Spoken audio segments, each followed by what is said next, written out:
ముందుకు రాలేదు, డిపిఆర్ లేదు, కేంద్ర అనుమతులు రావు, ప్రాజెక్ట్ పూర్తి అన్నారు. ప్రాజెక్ట్ కూడా పూర్తి అయిపోయింది సార్. పూర్తి స్థాయిలో పక్కన పెడితే ఇక్కడ జరిగింది అంటారు మీరు సీనియర్ లీడర్. నేను ఆ ప్రాజెక్ట్ అంశాల్లోకి వెళ్తేనేమో ఇంకా వేరే రకంగా వెళ్ళాలి. నేను ఈ సబ్ కమిటీకి సంబంధించి రాజేందర్ గారి యొక్క ప్రకటనకు సంబంధించి మాత్రమే నేను క్లారిఫై చేయదలుచుకున్నా. ఎందుకంటే కమిషన్ విచారణలో ఉంది కాబట్టి కమిషన్ యొక్క విచారణలో ఉండగా నేను దాని మీద వేరే రకమైన ప్రకటన చేస్తే అది మంచిది కాదనేది నా పర్సనల్ ఉద్దేశం. నేను లెటర్ జరిగిన వాస్తవాన్ని కమిషన్కి సుమోటివ్గా నేనే లెటర్ రాస్తా జీవోలతోటి.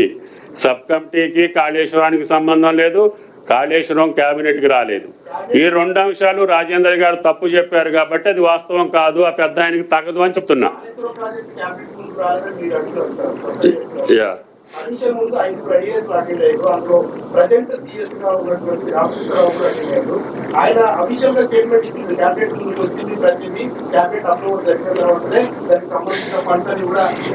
ఆయన గారు చెప్పింది నాకు సంబంధం లేదు. క్యాబినెట్కి వచ్చినట్టుగా ఆయన ఒక క్యాబినెట్ అప్రూవల్ ఇవ్వమనండి, లేకపోతే ఆయన రాసింది కూడా ఆ ఫైల్లో ఉంటుంది. కాబట్టి నేను కాళేశ్వరం ప్రాజెక్టు యొక్క వ్యవహారంలోకి నేను వెళ్ళదలుచుకోలేదు. నా సబ్ కమిటీకి సంబంధించి నేనున్న సబ్ కమిటీకి సంబంధించి ఈ యొక్క ప్రకటన కరెక్ట్ కాదు రాజేంద్ర గారిది. దాని టర్మ్స్ ఆఫ్ రెఫరెన్స్ వేరు, ఆయన చెప్పింది వేరు. ఆయన అడిగింది కాళేశ్వరాన్ని గురించి. ఈ మిగతా ప్రాజెక్టుల యొక్క పునర్నిర్మాణ చేసినటువంటి సబ్ కమిటీ విషయాన్ని ఆయన కమిషన్ ముందు చెప్తున్నాడు. రికమెండేషన్స్ ఉన్నాయి, ప్రతి ప్యాకేజీకి ఉన్నాయి. అవన్నీ నేను కమిషన్కి పంపిస్తాను. అసత్యం కాదు, జరగనట్టుని జరిగినట్టుగా చెప్తున్నాను. అది మీరు విశ్లేషించాలి.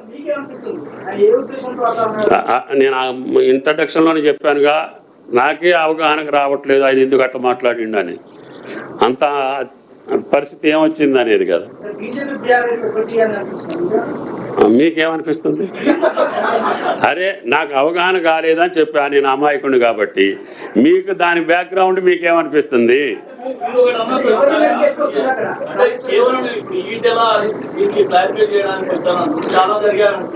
ఏం అట్లా కాదు. కాళేశ్వరం ప్రాజెక్టుకి సంబంధించి వెళ్తే క్రానలాజికల్ అది వేరే సబ్జెక్టు, అది కమిషన్ పరిధిలో ఉంది.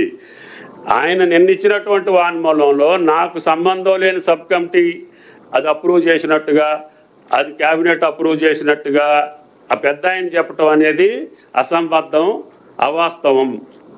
అది ఎందుకు చెప్పారు అనేది ఆయన విశ్లేషించుకోవాలి, ఆయన ఆలోచించుకోవాలి. దాని కింద మీరు చెప్పేటటువంటి ఏమన్నా ఉంటే అది మీకు ఆయనకి తెలియాలి.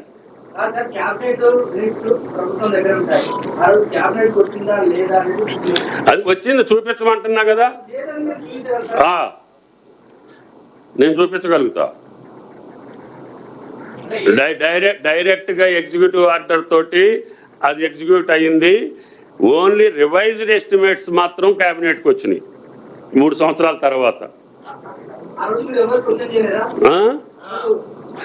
చేసేది ప్రెస్ మీట్లో చెయ్యం, బహిరంగంగా చెయ్యం. మాకు కూడా మీకు మాదిరి కొంత నియమావళి ఉంటుంది కదా.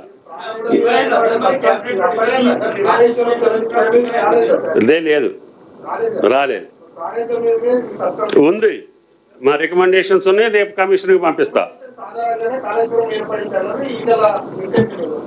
ఆయన ఇంటెన్షన్ నన్ను అడగలేదు. ఆయన అంత కాడికి వెళ్ళి ఎందుకు చెప్పాడు అనేదే ఇప్పుడు అసందిగ్ధం కదా. అందుకనే అంత గౌరవప్రదంగా ఉండే వ్యక్తి కూడా ఆ రకంగా ఎందుకు చెప్పాడు అనేది మీకు నాకు అర్థం కాని సమస్య. మీలో కొంతమందికి తెలిసి ఉంటే నాకు తర్వాత చెప్పండి. ప్రాణహిత ప్యాకేజీలకు సంబంధించి ఉంది. ఆ ప్రాజెక్టులలో ప్రాణహిత ఉంది, దేవాదుల ఉంది, కాంతాలపల్లి ఉంది, ఫ్లడ్ ఫో కెనాల్ ఉంది. ఆ 4 మీద ప్యాకేజీల వారిగా ఇది ఎట్లా చేస్తే మంచిది, ఇది ఎట్లా చేస్తే మంచిది, ఇది ఎట్లా చేస్తే మంచిది అని మాత్రమే మేము ఇచ్చాం. ఇంకా 2 ప్రభుత్వాల్లో ఉన్నా.